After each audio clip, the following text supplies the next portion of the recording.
Hello and welcome back to Rajasthan Akhada. Public administration for RS mains. Last class में हमने discuss किया evolution of public administration and evolution of public administration in India. Evolution के अंदर हमने कुछ phases के बारे में डिस्कस किया। आज की क्लास में हम डिस्कस करने वाले हैं एडमिनिस्ट्रेशन, मैनेजमेंट और ऑर्गेनाइजेशन में डिफरेंस क्या है। पब्लिक एडमिनिस्ट्रेशन जो कि हमने पढ़ा था नेचर ऑफ पब्लिक एडमिनिस्ट्रेशन, जहां इंटीग्रल और मैनेजरिकल डिस्कस किया था। तब मैंने बताया था आपको कि साइंस है या आर्ट्स, ये हम बाद में डिस्कस करेंगे इवोल्यूशन कंप्लीट करने के बाद। तो आज हम देखेंगे public administration is it a science और आर्ट्स, तो ये डिस्कशन। उसके बाद we will see the approaches to study of public administration, किस तरह से पब्लिक एडमिनिस्ट्रेशन की अलग अलग अप्रोच है पढ़ने की। Then we will discuss about the role of public administration in developed and developing societies. So let us start approaches to the study of public administration and role of public administration in developed and developing societies.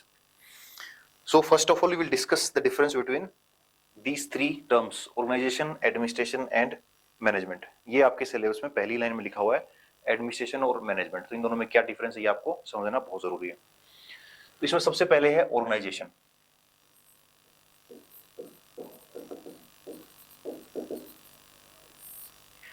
So what do you mean by organization?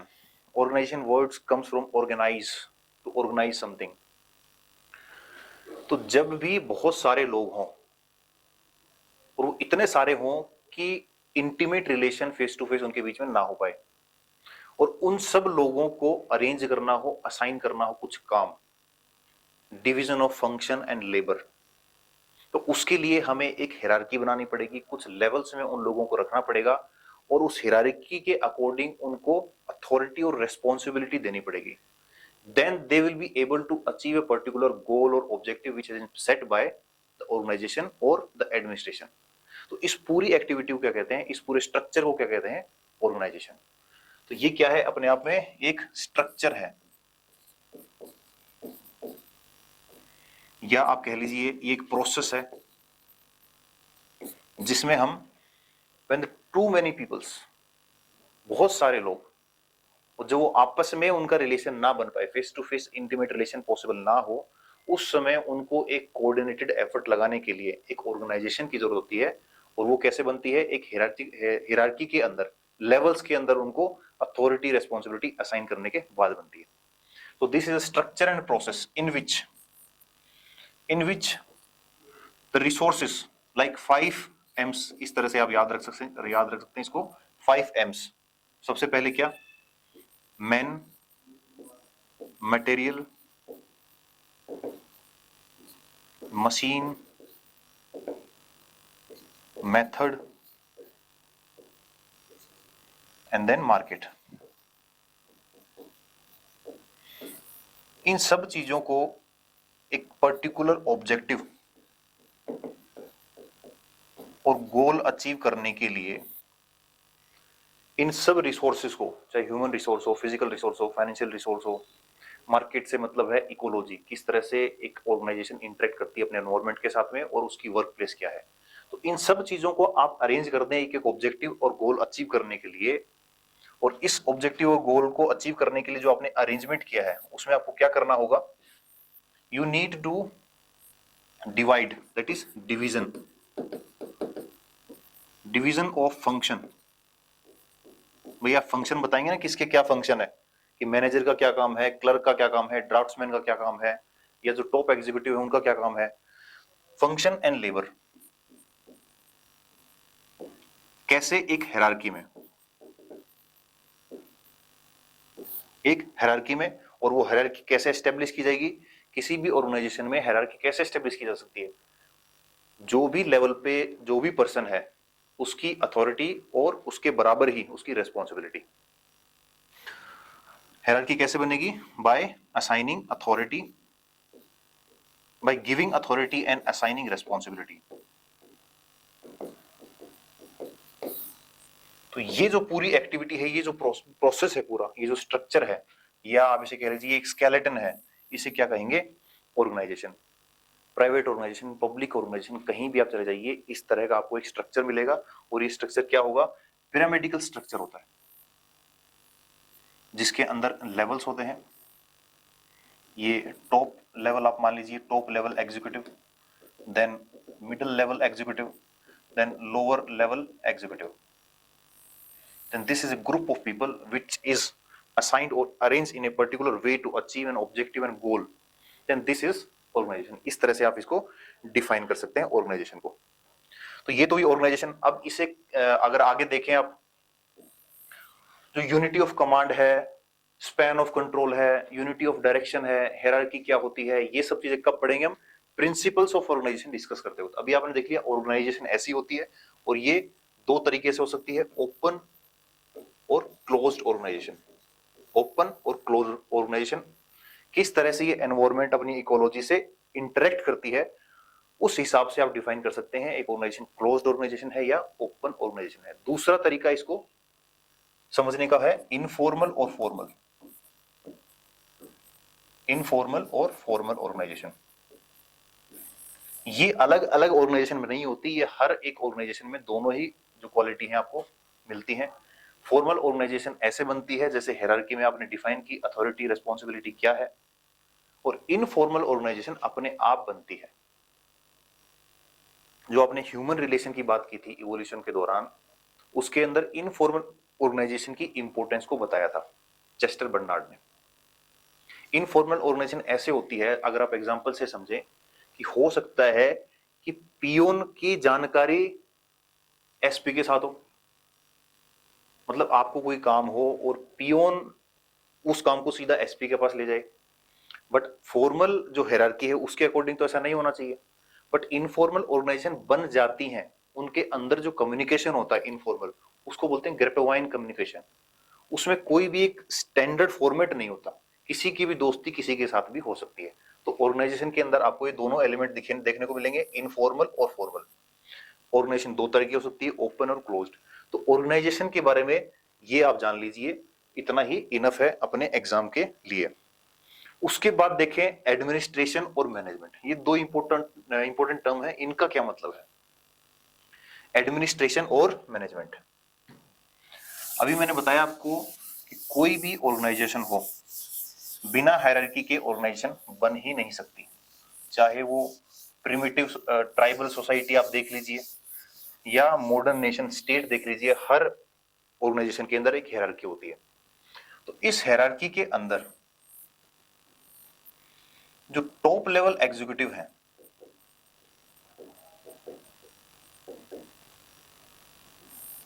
और जो middle level executive है,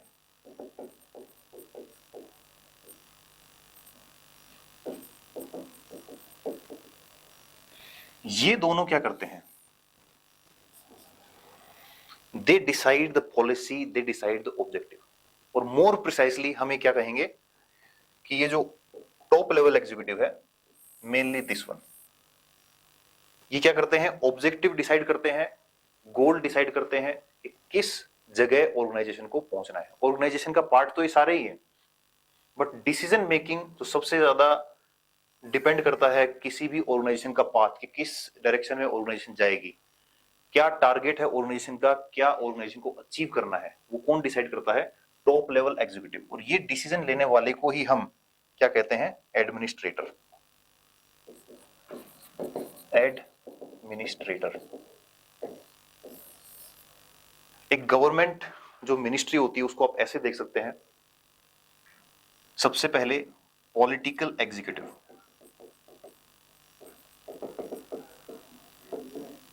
political executive मतलब minister. Minister के नीचे आपने polity में पढ़ा होगा, दो तरह के मिनिस्टर और होते हैं, मिनिस्टर ऑफ स्टेट और डेप्यूटी मिनिस्टर। ये पूरा क्या है? पॉलिटिकल एग्जीक्यूटिव है। और इसके नीचे है परमानेंट एग्जीक्यूटिव। तो परमानेंट एग्जीक्यूटिव में सबसे टॉप पे कौन आते हैं? सेक्रेटरी। देन इनके नीचे क्या होंगे? Additional secretary. देन आपके जॉइंट सेक्रेटरी। देन उसके नीचे डायरेक्टर हैं, डिप्यूटी सेक्रेटरी हैं, उसके नीचे अंडर सेक्रेटरी हैं, फिर सेक्शन ऑफिसर्स हैं, उसके नीचे फिर अपर यूडीसी अपर डिवीजन क्लर्क हैं, फिर लोअर डिवीजन क्लर्क हैं, फिर ड्राफ्ट्समैन हैं, डायरिस्ट हैं लिखने वाले, क्लर्क्स हैं, उसके नीचे पियोन है। तो इस तरह से पूरी एक हायरार्की है। मैंने यहाँ पे पूरा लिखा नहीं, बाद में देखेंगे हम। तो इस तरह से ये पूरी हायरार्की है। इस हायरार्की में जो गोल डिसाइड करेगा, जो पाथ डिसाइड करेगा, ऑब्जेक्टिव डिसाइड करेगा इस पूरी ऑर्गेनाइजेशन का, वो होगा एडमिनिस्ट्रेटिव एक्ट, और उसे ही कहते हैं एडमिनिस्ट्रेशन। तो इसे अगर आप लिखना चाहें किस तरह से आप लिख सकते हैं, तो आप कहेंगे that administration is a force, administration is a force which defines the objective, goal, path of an organization। तो ये डिफाइन करते हैं ऑब्जेक्टिव। तो this is the force which define objective, goal and path of organisation, के किस तरह का काम हमें करना है। उसके बाद जो डिफाइन हो गया, उसे ग्राउंड पे एग्जीक्यूट कौन करेगा, वो काम है मैनेजमेंट का। क्या है वो काम है मैनेजमेंट का। तो ये सेकंड पॉइंट है, व्हाट इज मैनेजमेंट। इसे मैं यहां लिख देता हूं, management. So what is management? Management is a methodology. This is a method to execute what is finalized by the administration. तो एडमिनिस्ट्रेशन ने जो भी फाइनल किया, एडमिनिस्ट्रेशन ने जो भी ऑब्जेक्टिव सेट किए, गोल सेट किए, पाथ सेट किया, then this is the methodology, this is the method to achieve goals by optimum use of resources। कि आपके पास जो भी रिसोर्सेज, इसमें ऑर्गेनाइजेशन में मैंने बात किया 5 M's की, तो उन रिसोर्सेज का ऑप्टिमम यूज कैसे किया जा सकता है, क्या तरीके से हम ऑब्जेक्टिव और गोल को अचीव कर सकते हैं, ये पूरा काम किसका है, मैनेजमेंट का। तो ओवरऑल डिफरेंस इन दोनों के अंदर यही है, administration is a top level executive जो ऑब्जेक्टिव डिफाइन करते हैं, और उस ऑब्जेक्टिव को किस तरह से अचीव करना है, जो भी हमारे पास रिसोर्सेज हैं उनका ऑप्टिमम यूज करके, वो क्या है, मैनेजमेंट है। इसके अलावा अगर आपको इसे और डिटेल में समझना है, तो आप इस टेबल को देखें और यहां से आपको क्लियरली समझ आ जाएगा कि एडमिनिस्ट्रेशन और मैनेजमेंट में क्या फर्क है। तो इसे हम देखते हैं एक एक करके। It is a non business and non commercial activity. Non business and non commercial activity, ये ग्राउंड लेवल पे बिजनेस की एक्टिविटी नहीं करता। बिजनेस का मतलब किस तरह से प्रॉफिट ज्यादा हो, कौन से मेथड लगाएं, किस तरह से हमारा काम जल्दी हो, एफिशिएंटली हो, ये काम इसका नहीं है। इसका काम है गोल डिसाइड करना। Then management is a business and commercial activity. Management and business and commercial activity. Now, let me tell you here that administration is basically used for the purpose of defining the public organizations. Administration को generally use किया जाता है public और government organisation को define करने के लिए, but management is basically used to define that private organisations. दूसरा है defines goal, objective and framework, क्या है, किस तरीके से एक ऑर्गेनाइजेशन को काम करना है। ऑर्गेनाइजेशन क्या होती है आप समझ गए। Then management realization of goals with the optimum utilization of resources। जो हमने resources की बात करी, उसको optimally कैसे कैसे यूज करना है, वो कौन डिसाइड करेगा, management. It establish the authority and control in organisation. ये अथॉरिटी होती है, इसके अंदर एक कंट्रोल होता है। जैसे कि बात की आपने मिनिस्टर साहब की, मिनिस्टर ऑफ स्टेट की, डेप्यूटी मिनिस्टर की, सेक्रेटरी तक की, वो सब लोग क्या है, वो एडमिनिस्ट्रेशन है। वो डिसाइड करते हैं कि क्या होगा, क्या पॉलिसी होगी। देन इनका काम क्या है, टू एस्टेब्लिश 3 E's। 3 E's क्या है, ये बहुत इंपॉर्टेंट है। 3 E's ये 2 नंबर में सीधा भी पूछा जा सकता है, और आप इसे कहीं ना कहीं यूज करेंगे ही आंसर में।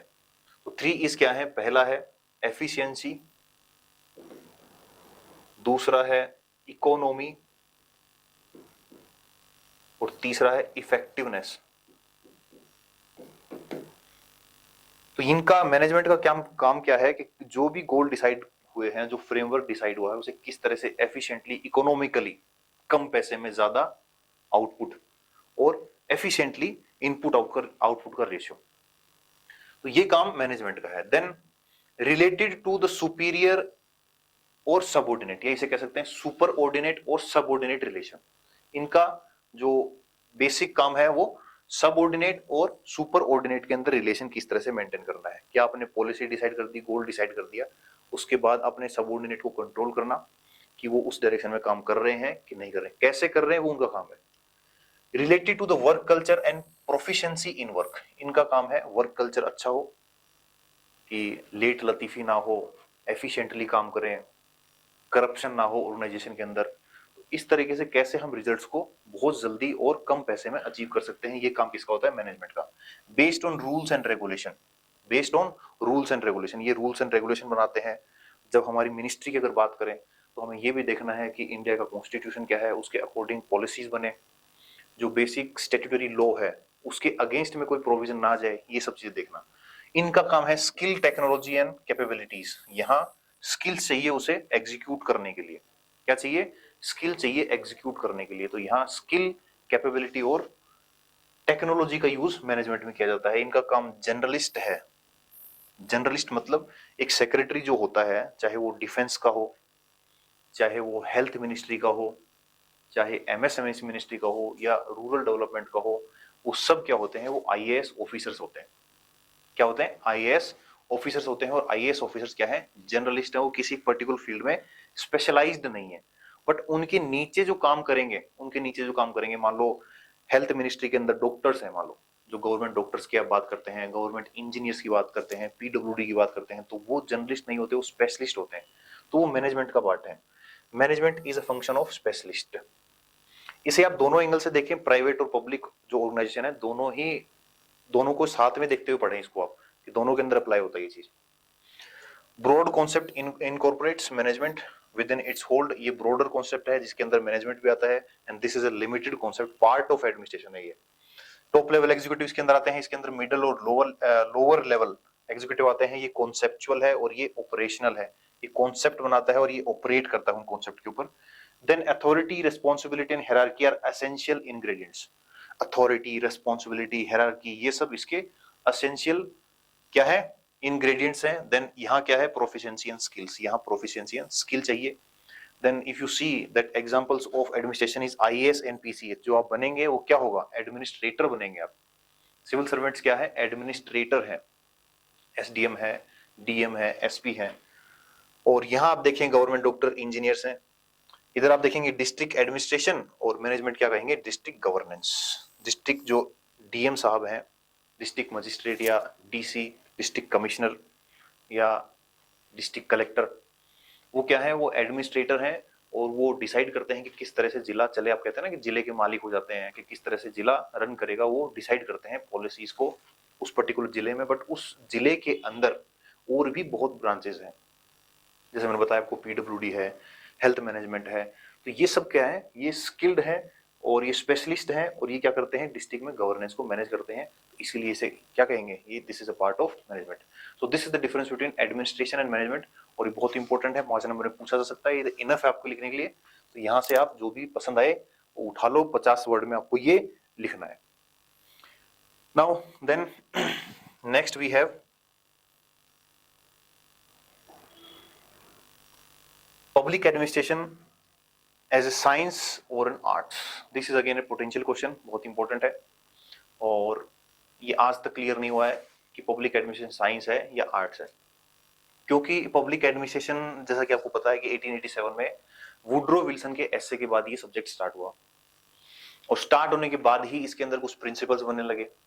और इस तरह के वर्ड्स आपने सुने वुड्रो विल्सन के एसे के अंदर, that there is a science of administration, it is a business like activity, और इसके प्रिंसिपल बनाए जा सकते हैं, इसे साइंस बनाया जा सकता है। L D. White, introduction to the study of public administration, Luther Gulick Urwick, उन्होंने क्या लिखा था? Papers on the science of administration. तो ये कुछ थिंकर्स हैं, वो चाहते हैं कि ये साइंस हो, इसके प्रिंसिपल्स बने, इसकी यूनिवर्सल एप्लीकेबिलिटी हो। बट दूसरी ओर बहुत सारे ऐसे थिंकर्स हैं, जैसे प्रोफेसर बियर्ड्स, रॉबर्ट ढाल, ये क्या चाहते हैं कि ये एक आर्ट की तरह ही सब्जेक्ट रहे, ये सोशल साइंसेस का पार्ट रहे, इसके साइंस बनने में कुछ समस्या है। जैसे मैंने आपको लास्ट क्लास में डिस्कस किया कि रॉबर्ट ढाल ने 3 प्रॉब्लम्स बताई। उन्होंने बुक लिखी the problems to the science of administration, 3 problems, जिसमें मैंने बताया आपको BVE, बी से बिहेवियर, V से वैल्यूज, E से इकोलॉजी। तो ये कुछ समस्याएं हैं जिसकी वजह से समस्या तो नहीं कह सकते, कैरेक्टरिस्टिक्स है पब्लिक एडमिनिस्ट्रेशन का कि ये इफेक्ट करते हैं, ये होते ही हैं एक एडमिनिस्ट्रेटर के अंदर, तो ये आर्ट्स है। तो इस तरह से कंफ्यूजन है। साइमन तो कहते हैं कि ये सब्जेक्ट ही नहीं है, आर्ट्स और साइंस तो बाद में देखेंगे, पहले तो ये बताओ ये सब्जेक्ट भी है क्या। उन्होंने एक बुक लिखी proverbs of public administration, proverbs of administration, जिसमें उन्होंने जो भी प्रिंसिपल थे उनको एक नेचुरलिस्टिक फैलेसीज बताया, प्रोवर्ब्स बताया। तो इस तरह से बहुत सारे थिंकर्स हैं जिनके बीच में डिस्प्यूट रहा है शुरुआत से ही कि ये साइंस है या आर्ट है। तो इसे समझने के लिए सबसे पहले तो हमें जानना होगा कि साइंस और आर्ट्स होती क्या है, तभी हम डिसाइड कर पाएंगे ना कि पब्लिक एडमिनिस्ट्रेशन साइंस है कि आर्ट है। तो पब्लिक एडमिनिस्ट्रेशन साइंस है या आर्ट्स है, इससे पहले हम ये जानते हैं कि साइंस और आर्ट्स में क्या डिफरेंस होता है। कि किसी भी सब्जेक्ट को, जैसे आपने 12th क्लास में जब आए, आप 10th के बाद जब आए, तो 10th के बाद आपके पास क्या ऑप्शन थे, आपने सुना होगा कि आर्ट्स लोगे कि साइंस लोगे, तो आपने कैसे डिसाइड किया, क्योंकि आपके सामने कुछ विकल्प रखे थे, कुछ ऑप्शंस रखे थे, वो क्लियरली हमें किसी ने बताया कि ये साइंस होता है, ये आर्ट्स होता है। बट उसके अंदर भी एक होता है प्योर साइंस, प्योर साइंस जैसे फिजिक्स, मैथमेटिक्स, केमिस्ट्री। एक होता है प्योर आर्ट्स जैसे फाइन आर्ट्स, आपको लिखना है या कुछ ड्राइंग करनी है, आपको कुछ पेंटिंग बनानी है, या हिंदी साहित्य पढ़ना है, इंग्लिश साहित्य पढ़ना है, कवि बनना है, तो वो क्या है, ये प्योर आर्ट्स है। बट इन दोनों के बीच में एक होता है सोशल साइंसेस, क्या कहेंगे, ह्यूमैनिटीज, मानविकीय सब्जेक्ट। तो पब्लिक एडमिनिस्ट्रेशन को कहाँ रखें, तो दोनों एक्सट्रीम एंड्स को पहले एक बार देख लेते हैं। देखो साइंस क्या होती है, अगर मैं आपसे पूछूं कि साइंस की कैरेक्टरिस्टिक्स क्या है, कि भाई आप ये बताओ कि कोई सब्जेक्ट साइंस कैसे हो सकता है, तो इधर हम देखें साइंस और यहां देखें आर्ट्स। तो साइंस एक ऐसी चीज है जिसे साइंस इसलिए कहा जाता है क्योंकि उसके अंदर प्रिडिक्टेबिलिटी है। मतलब आप प्रिडिक्ट कर सकते हो कि अगर आपने बिजली को हाथ लगाया तो करंट मारेगी। साइंस एक ऐसी चीज है जो इम्पर्सनल है। अगर आप बिजली के तार हाथ लगाओ या डोनाल्ड ट्रंप लगाए, दोनों के बराबर झटका मारेगी। इम्पर्सनल, वो ये नहीं देखती कि किस पर्सन ने उसे अप्रोच किया है। साइंस क्या है, रिलायबल है। अगर आपको ये पता है कि इसके हाथ लगाने से करंट लगता है, आप नहीं लगाओगे तो करंट नहीं लगेगा, ये 100% है। फिर यही सब चीजें हम पब्लिक एडमिनिस्ट्रेशन में अप्लाई करेंगे, तब देखना आपको पता ही नहीं लगेगा कि मैं हाथ लगाऊं तो करंट लगता है कि नहीं लगाऊं तो करंट लगता है। करंट से मेरा मतलब कोई पब्लिक एडमिनिस्ट्रेशन या डीएम कैसे रिएक्ट करेगा, आप ऑफिस में जाएंगे तो ये आप बता नहीं सकते। ये पब्लिक एडमिनिस्ट्रेशन कैसे हैंडल करेगा कोरोना की सिचुएशन को, ये आप बता नहीं सकते, ये प्रिडिक्ट नहीं कर सकते, ये इम्पर्सनल नहीं है। और साइंस से क्या इंपॉर्टेंट है, डेमोन्स्ट्रेबिलिटी। आप डेमोन्स्ट्रेट करके बता सकते हो कि भाई हाइड्रोजन के दो एटम अगर मिलाएं ऑक्सीजन के एक एटम से तो पानी बन जाता है H2O, और इसे लेबोरेटरी में देखो भाई ऐसे बनता है, क्लोरीन ऐसी होती है, गैस होता है। पर पब्लिक एडमिनिस्ट्रेशन कैसे दिखाएंगे आप क्या होता है, ये तो केवल थ्योरी है। ऑब्जेक्टिविटी, ऑब्जेक्टिविटी मतलब किसी की वैल्यूज या इमोशंस की वजह से ये चेंज नहीं होता। एक होता है ना ऑब्जेक्टिव एग्जाम, एक होता है सब्जेक्टिव एग्जाम। प्रीलिम्स में जब आप एक गोला भर दिया आपने, तो आपके विचार कुछ रहे हो, आपको आंसर आता हो नहीं आता हो, आपने अगर सही गोला भर दिया तो मशीन चेक करेगी और बोल देगी हाँ आपका आंसर सही है। This is objectivity.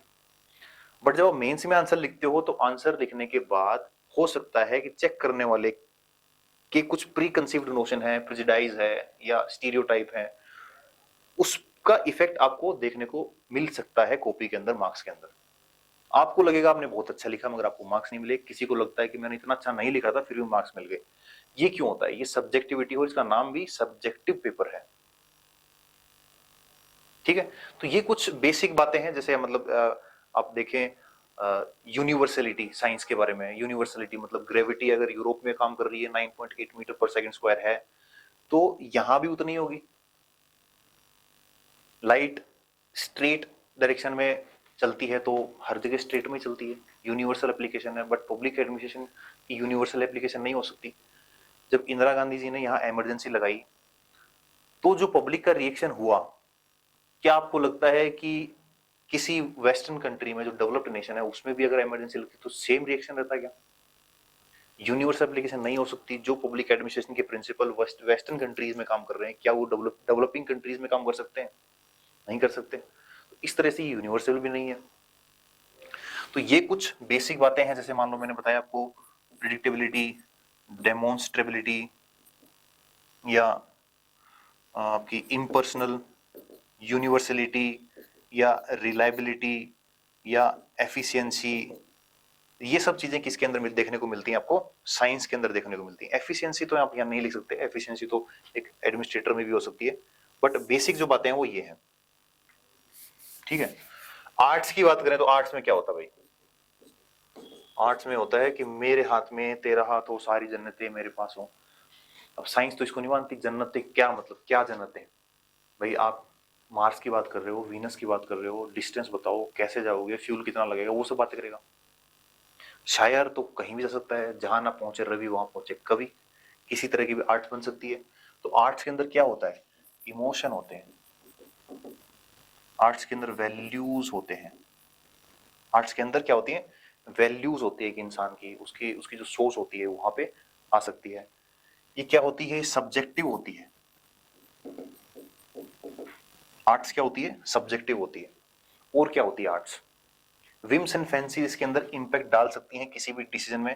आप इसे चाहे ये देख लीजिए कोई पेंटर पेंटिंग कर रहा है, या देख लीजिए एक पब्लिक एडमिनिस्ट्रेशन ऑफिस में बैठ के अपना काम कर रहा है, ग्राउंड लेवल पे जाके कुछ काम करना चाह रहा है। तो यहाँ whims and fancies,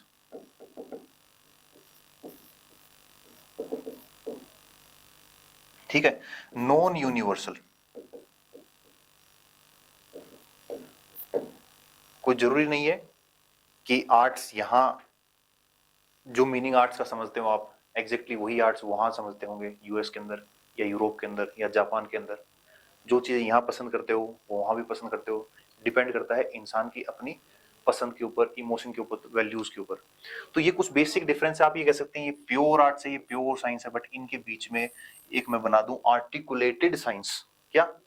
articulated science या सोशल साइंस। तो यहां कहीं हम इसे रख सकते हैं पब्लिक एडमिनिस्ट्रेशन को। अब आपको ध्यान क्या रखना है? आपको ये ध्यान रखना है कि साइंस के क्या फीचर्स होते हैं, आर्ट्स के क्या फीचर्स होते हैं। जो इसे बिल्कुल भी साइंस नहीं मानते ऐसा कौन से थिंकर हैं, जो इसे आर्ट्स मानते हैं वो कौन से थिंकर हैं, जो इसे साइंस मानते हैं वो कौन से थिंकर हैं। इसके अलावा जो साइंस मानते हैं वो कैसे जस्टिफाई करेंगे कि ये सब चीजें पब्लिक एडमिनिस्ट्रेशन के अंदर हैं, तो वो कुछ दूसरा तरीका बताते हैं। जैसे पब्लिक एडमिनिस्ट्रेशन के कुछ प्रिंसिपल्स हैं, यूनिवर्सली अप्लाई हो सकते हैं, वो ऐसा बोलते हैं। जैसे एक ऑर्गेनाइजेशन के अंदर हायरार्की होगी तो होगी, हायरार्की के बिना कोई ऑर्गेनाइजेशन नहीं हो सकती, ये ऐसा बोलते हैं। और आप कहीं भी देख लीजिए हायरार्की तो होगी, ये बात सही है बिल्कुल। दूसरा ये बोलते हैं कि डिसेंट्रलाइजेशन से इफेक्टिव बनेगी organisation. Unity of direction, unity of command, span of control, इनके कुछ फॉर्मूलाज इन्होंने बता दिए। और इन्होंने एक्सपेरिमेंट से बता दिए कि भाई हमारी केस स्टडी हुई है, उस केस स्टडी के बाद ये हमारे कुछ वैल्यूज आए हैं, इन वैल्यूज को आप कहीं भी अप्लाई करिए, उसके बाद पब्लिक एडमिनिस्ट्रेशन के जो इफेक्टिवनेस है, एफिशिएंसी है, वो लगभग बढ़ेगी। बट ये जो वर्ड है लगभग, इसकी वजह से इसे प्योर में नहीं रख सकते, इसे आप सोशल साइंस में रख सकते हो, ठीक है। आर्ट्स वाले प्योर आर्ट्स तो नहीं रख सकते, मगर क्या कहेंगे? वो कहेंगे कि एक एडमिनिस्ट्रेटर पैदा होता है, उसकी अगर ट्रेनिंग की जाए तो बहुत शानदार बन सकता है। It is an arts of higher order. क्या है ये? हायर ऑर्डर की आर्ट्स है। अगर आप बात करें नेपोलियन की, बिस्मार्क की, सरदार वल्लभ भाई पटेल की, तो ये सब क्या है? ये एडमिनिस्ट्रेशन, एडमिनिस्ट्रेटर के बिल्कुल पीक है, जेनिथ ऑफ एडमिनिस्ट्रेटर्स। तो ये कैसे बने? ये सीखा है इन्होंने, ये आर्ट्स है। और आर्ट सीखी जा सकती है बाय द टाइम। प्रैक्टिस करने के बाद एक अच्छी पेंटिंग बना सकते हो ना आप, उसी तरीके से ये आर्ट्स है, इसलिए इसे आर्ट की कैटेगरी में रखना चाहिए। जब हम पब्लिक डीलिंग करते हैं, पब्लिक एडमिनिस्ट्रेशन एक जो डील करता है किसी से, तो वहां पे कुछ सेट फॉर्मूलाज प्रिंसिपल नहीं लग सकते, वहां लोगों से नेगोशिएट करना पड़ता है। आपको एनजीओ के साथ बात करनी होती है, आपको सिविल सोसाइटी से मिलना होता है, आपको धरना प्रदर्शन को जाके संभालना होता है। वहां पे सीधा जाके गोली थोड़ी मार दोगे किसी को। साइंस तो कहती है कि जो रूल है वो रूल है, इसलिए ये आर्ट्स है। तो ऐसे बहुत सारे थिंकर्स हैं जिन्होंने अलग अलग बातें कही हैं, बहुत रीजन है इनके पीछे। तो इसे हम एक टेबल में देख लेते हैं ताकि आपको एग्जैक्टली याद हो जाए। और यही आपको इनफ है इसके अंदर, इस टॉपिक के अंदर, कि भाई आर्ट्स है कि साइंस है। तो सबसे पहले मैंने बताया जो आपको ये ऑब्जेक्टिव है, डेमोन्स्ट्रेट की जा सकती है, इम्पर्सनल है, यूनिवर्सल है। बात समझ में आ गई? उसके बाद ये प्रिडिक्ट की जा सकती है, प्रिसीजन है इसके अंदर। प्रिसीजन मतलब बिल्कुल पॉइंटों के हिसाब से काम होता है, ठीक है। बट पब्लिक एडमिनिस्ट्रेशन में ऐसा नहीं हो सकता पॉइंटों के हिसाब से काम। यहाँ ऐसा होता है कि जैसे मान लो भाई जो वीकर सेक्शन है उसको थोड़ा सा ज्यादा सरकार की तरफ से होता है ना इंटेलिजेंट डिफरेंशिया, अफर्मेटिव एक्शन, कि उनको थोड़ी सरकार अपनी तरफ से ज्यादा हेल्प दे सकती है। तो सब पे बराबर लागू नहीं होता है। रिलायबिलिटी है, डेफिनेट होती है साइंस, एकदम डेफिनेट। स्ट्रक्चर्ड होती है साइंस और एम्फेरिकल होती है। ये वर्ड बहुत इंपॉर्टेंट है, ध्यान रखना है। एम्फेरिकल का मतलब होता है बेस्ड ऑन एक्सपेरिमेंट। एम्फेरिकल मतलब बेस्ड ऑन एक्सपेरिमेंट, डेटा, जो भी फॉर्मूलाज हैं उनके ऊपर, केस स्टडीज हैं इनके ऊपर डिपेंड हो। कोई भी किसी तरह की कोई मनगढ़ंत कहानी ना हो, एम्फेरिकल होती है। नॉर्म्स पे ना हो, वैल्यूज पे ना हो। और इसका उल्टा अगर हो तो वो क्या होती है? नॉर्मेटिव। ठीक है, ये हमने देख लिया प्योर साइंस। इधर देख लो प्योर आर्ट्स। प्योर आर्ट्स में क्या होता है? सब्जेक्टिविटी होती है, क्रिएटिविटी होती है। क्रिएटिविटी मतलब भाई क्रिएटिव हो कोई। पब्लिक एडमिनिस्ट्रेटर भी एक जैसे नहीं होते। एक एडमिनिस्ट्रेटर ऐसा है कि जिसका अगर ट्रांसफर हो जाए तो पूरा जिला रोड पे आ जाता है, और दूसरे के लिए सारे यही दुआ करते हैं, ऐसे मांगते हैं कि भैया इसकी कैसे चला जाए बस। तो पब्लिक एडमिनिस्ट्रेटर, हमने एक वर्ड बोल दिया डिस्ट्रिक्ट कलेक्टर, तो इसका मतलब सब एक जैसे नहीं होंगे, वो अलग अलग तरीके के होंगे। वैल्यूज होती हैं, इमोशन होते हैं, विम्स एंड फैंसीज इफेक्ट कर सकती हैं, ओपन एंडेड होती है, इसकी कोई स्ट्रक्चर नहीं है। Then we have interpretive, interpretation. Interpretation का मतलब कि ह्यूमन बीइंग अलग अलग लॉ की किसी भी लाइन का अलग अलग मतलब निकाल सकता है with in the boundary of constitution. Constitution values के अंदर रहते हुए भी इंटरप्रिटेशन अलग अलग हो सकती है। तो ये किसका एक फैक्टर है, किसकी एक कैरेक्टरिस्टिक्स है? साइंस की। सेल्फ एक्सप्रेशन इसके अंदर हो सकता है, affected by time and space. Time and space मतलब टेम्पोरल और स्पेशियल, कि आज जो पब्लिक एडमिनिस्ट्रेटर की वैल्यूज हैं वो कल नहीं थी। हमारा देश जब आजाद हुआ था तब पब्लिक एडमिनिस्ट्रेशन जो था वो कैसा था? इंस्पेक्टर राज, रेड टेपिज्म बहुत ज्यादा था, लाइसेंस राज। आज ऐसा नहीं है। आज पब्लिक एडमिनिस्ट्रेशन लोगों के साथ मिलकर काम कर रहा है, बहुत ज्यादा लिबरल हो गया है, ट्रांसपेरेंट हो गया है, अकाउंटेबल हो गया है। तो ये टाइम और स्पेस के साथ डिफरेंट होता है। जापान में जो पब्लिक एडमिनिस्ट्रेशन है वो एग्जैक्टली इंडिया में नहीं हो सकता, या नहीं है, हो सकता है, ये तो पॉसिबिलिटी है आगे की। Imagination, fantasies, liberty with the individual thought and values. तो ये किसके हैं? प्योर आर्ट्स के पॉइंट्स हैं। अब हम कहेंगे public administration as a science अगर कोई कहता है तो वो कैसे है? यूनिवर्सल प्रिंसिपल्स हैं, थ्योरीज हैं, कॉन्सेप्ट है इसके अंदर, ठीक है। सिस्टमाइज्ड नॉलेज अपने आप में ये। और इसके कंक्लूजन कैसे निकलते हैं? Conclusion after observation and experiment. भैया हमने एक्सपेरिमेंट किए, जैसे कि टेलर में, साइंटिफिक मैनेजमेंट टेलर, तो टेलर खुद एक्सपेरिमेंट करते थे कि मशीन अगर ऐसे चलेगी तो 2 पीस बनाएगी, और अगर इसको थोड़ा सा एंगल चेंज कर दिया जाए तो ये 3 पीस बनाएगी। तो उन्होंने एक्सपेरिमेंट किए, कंक्लूजन उसके बाद निकले। तो इस तरह से ऑर्गेनाइजेशन के अंदर भी हम कुछ ऐसे प्रिंसिपल अप्लाई कर सकते हैं कि अगर ये प्रिंसिपल हो, स्पैन ऑफ कंट्रोल का मतलब ये होता है कि एक आदमी के नीचे अगर उसके सबऑर्डिनेट 10 होंगे तो वो ज्यादा इफेक्टिवली उनको कंट्रोल कर पाएगा, उनको आदेश दे पाएगा, डायरेक्शन अच्छा कर पाएगा, या उससे ज्यादा होंगे तो ज्यादा अच्छा हो पाएगा। वो हम देखेंगे स्पैन ऑफ कंट्रोल में। बट एग्जाम्पल के लिए इन्होंने फॉर्मूला से ड्राइव कर लिया। तो ये क्या कहते हैं इसके अंदर? कंक्लूजन कैसे आए ऑब्जर्वेशन और एक्सपेरिमेंट के बाद? Performance is predictable based on the principles. हम परफॉर्मेंस को प्रिडिक्ट कर सकते हैं कि किस तरह से पब्लिक एडमिनिस्ट्रेशन रेस्पॉन्ड करेगा। भाई अभी मान लो कहीं कुछ किसी वजह से कुछ पब्लिक ऑर्डर है वो डिस्टर्ब हो गया, तो अगर मैं आपसे पूछूं कि पब्लिक ऑर्डर डिस्टर्बेंस हो गया है तो पब्लिक एडमिनिस्ट्रेशन अब क्या करेगा, या पुलिस एडमिनिस्ट्रेशन क्या करेगा? तो आप कहेंगे जाएंगे और उसको कंट्रोल करेंगे। तो इसका मतलब कैसे पता आपको? आपको ये पता है क्योंकि पहले भी ऐसा हुआ है, हमारा कॉन्स्टिट्यूशन भी ये कहता है और प्रिंसिपल भी यही है कि जो उनके सुपीरियर हैं वो ऑर्डर देंगे कि इसे कंट्रोल करो, और उसके ऑर्डर पे वो काम करेंगे, उसे कंट्रोल करने का काम करेंगे। तो ये क्या है? ये है परफॉर्मेंस इज प्रिडिक्टेबल। हम प्रिडिक्ट कर सकते हैं कि किस तरह से पब्लिक एडमिनिस्ट्रेशन काम करेगा। वैल्यू फ्री है, इसके अंदर कोई वैल्यूज नहीं है। जब डीएम ऑफिस में होता है तो वो डीएम ही होता है, उसके वैल्यूज उसके बीच में नहीं आने चाहिए। वो एग्जैक्टली जैसे लॉज एंड रेगुलेशन है उसके अकॉर्डिंग काम करता है। इनका कहना ऐसा है।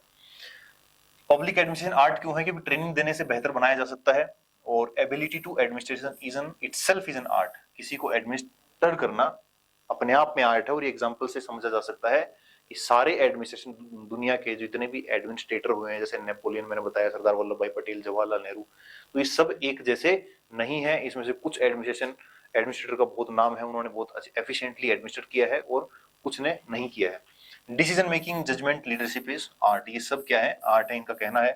इसके अंदर परसुएशन होती है, ह्यूमन रिलेशन की बात होती है, वैल्यूज और एथिक्स के अंदर इंक्लूड है।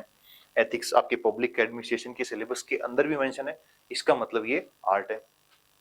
Affected by time and space, और ये affected by time and space, जैसे कि प्योर आर्ट होती है ऐसे ये भी होती है।